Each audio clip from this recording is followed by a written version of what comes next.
So when I first started hunting, I was about 5 years old, and we would always go duck hunting. And my job was to always use the flag and flag them in. And they would always come in, and I had my own layout blind.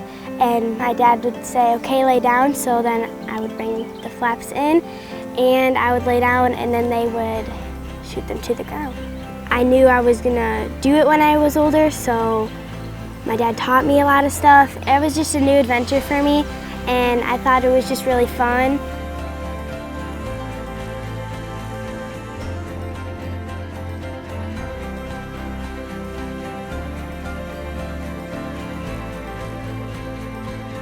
It was tiring. I was bored for some of it, but then I was unbored, I guess. I've never seen a dog retrieve. My puppy's gonna be doing that in a few years. So, yeah.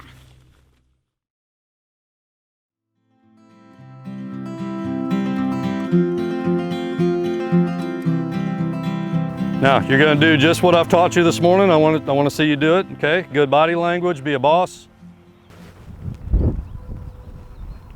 Stop and ask him to sit.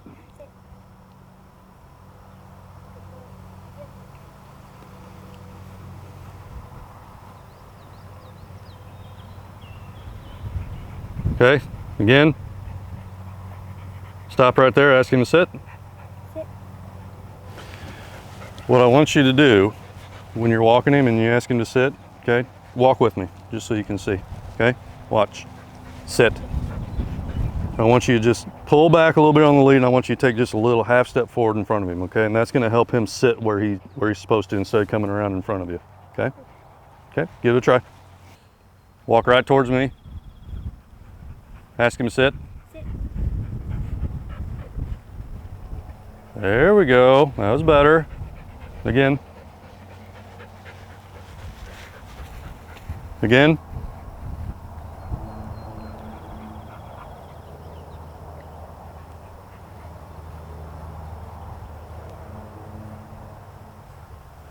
Again. That's what I was looking for right there. That was perfect.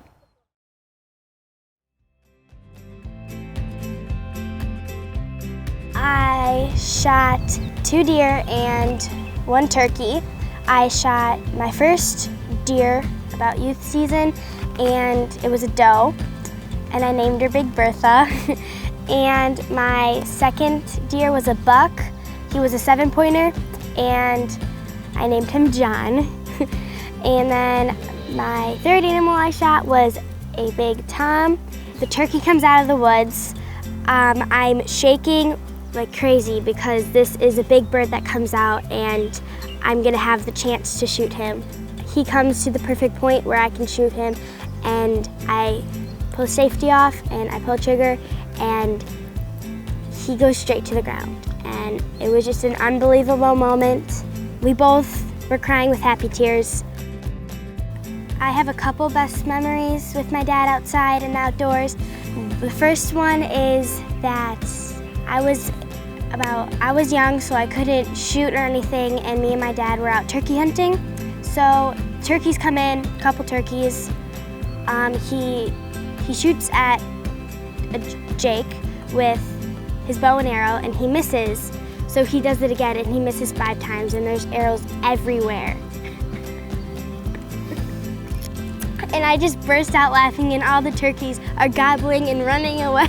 And it's so funny.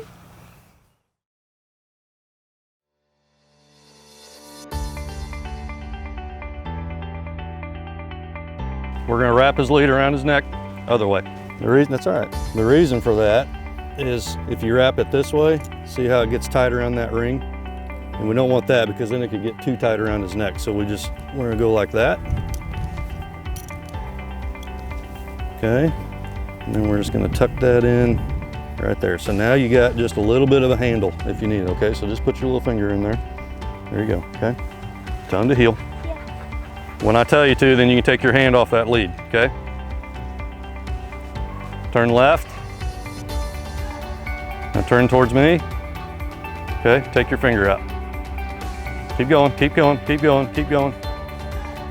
Make sure to tell him heel so he knows what to do. There you go.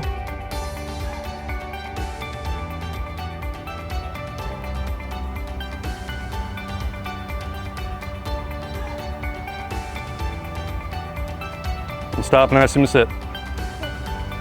Take your little step forward. Okay, you got out of position. So let's try it again. Put your finger in there. Take your finger out. Walk right by me. Ask him to sit. Okay, all right. Now, you ready to try it totally off lead? Because he's looking good. All right. And I'm gonna walk with you for the first pass, okay? So get him on, come in between us, okay? Yep, you're just gonna hold it like that. And when I tell you to, what you're gonna do is just drop one into that lead, okay? And then just kind of slide it over his back. Okay, go ahead and drop one into your lead. Okay, go ahead and pull your lead off, slow. Don't bend down, just keep walking. Pull it up, pull it up. Turn.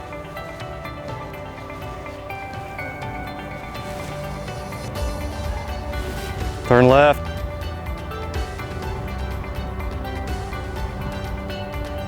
Stop and ask him to sit.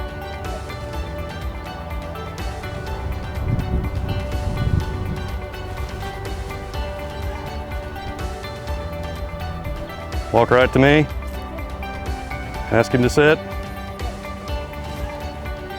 Just walked your dog off lead for the first time. How's it feel? Good. Pretty cool, huh? Yeah. That's awesome.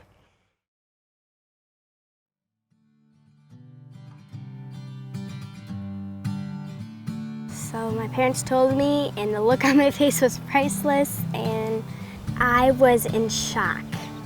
I was in shock. I was excited. I was surprised. I didn't know what to say. I was really excited to train, and I wanted this for a really long time. And I got it, so yeah. I've learned a lot of obedience, how to control him when he's not listening, how to call him, how to use the whistle, to recall, to train him. I thought it would only take like a couple months, but it's gonna take 3 years. It's crazy.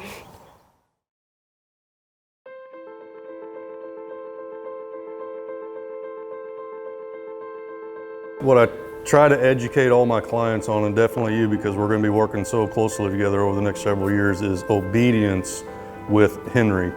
Obedience in a gun dog training program is the foundation for everything. If you don't have good heel work, good sits, and good recalls, you can't expect your dog to do anything out in the field. It will not perform, and the relationship between you guys will completely fall apart. So it's why I talk to you guys and we spend so much time with Henry just on obedience. You know, we're talking, he's been here for 3 or 4 months now, and it's been mostly obedience work up to this point. It's that important that we have it absolutely perfect. And that's why we're working so much with you guys to make sure that he's responding well with you and that all of those skills are set and you guys understand what the expectations are so that it can be a top performing dog out in the field. So speak to that a little bit. You're really focused on obedience and want them listening for the reason of going out in the field in a duck blind. Mm-hmm. Speak to that. Yeah, so if you think about it, when you send a dog out on a retrieve, it's really nothing more than an extension of their obedience, right? So when you line them up and send them out, they've got to be in the right heel position. That's why it's so important. You want them right there in the right place so when you line them out, you can send them. Secondly, once you get them out there and you got to stop them, you hit them with that stop whistle. Well, what is a stop whistle? It's sit, is it not? And then when you go to handle them left, right, and back, that is the communication. That's the dog looking at you and focusing, which you all get out of that obedience work. So if you don't have good heel work, you're never going to be able to line him very well. If you don't have a good stop whistle, you're never going to be able to stop him when he's out there 100 yards. And when you need to handle him left, right, and back, if he doesn't give you good eye contact and good focus, you're not going to be able to handle him. It all goes together. Makes sense. Also, we don't want a dog bouncing around in a blind or in the back of a truck, Yeah. and you want them under control from that point, from when you take them out of the kennel to that blind, because accidents do happen, and that's where Right. that obedience comes in also. And you and I both hunted with those guys where we've got dogs that are running around out of control in the duck blind. What happens, very expensive shotguns get knocked down. The worst that could happen is the safety gets clicked off and now you've got a really bad accident. It ruins the hunt for the other guys in the blind or the pit, so absolutely, yeah, that's why it's important. It's like a Kate with too much sugar. So yeah, that's why we're working so much on it, and we'll continue to do that. And this doesn't stop just after he's trained here. This goes on throughout his entire career.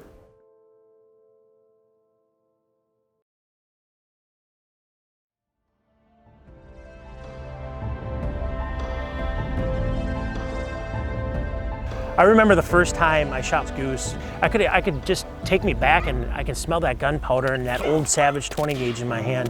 That's a memory that I'll never forget. That really instilled in me, you know, my hunting background, and I just very passionate for it. Grandpa was, you know, always wanting to go fishing. He was always wanting to take me hunting, always wanted to keep me active.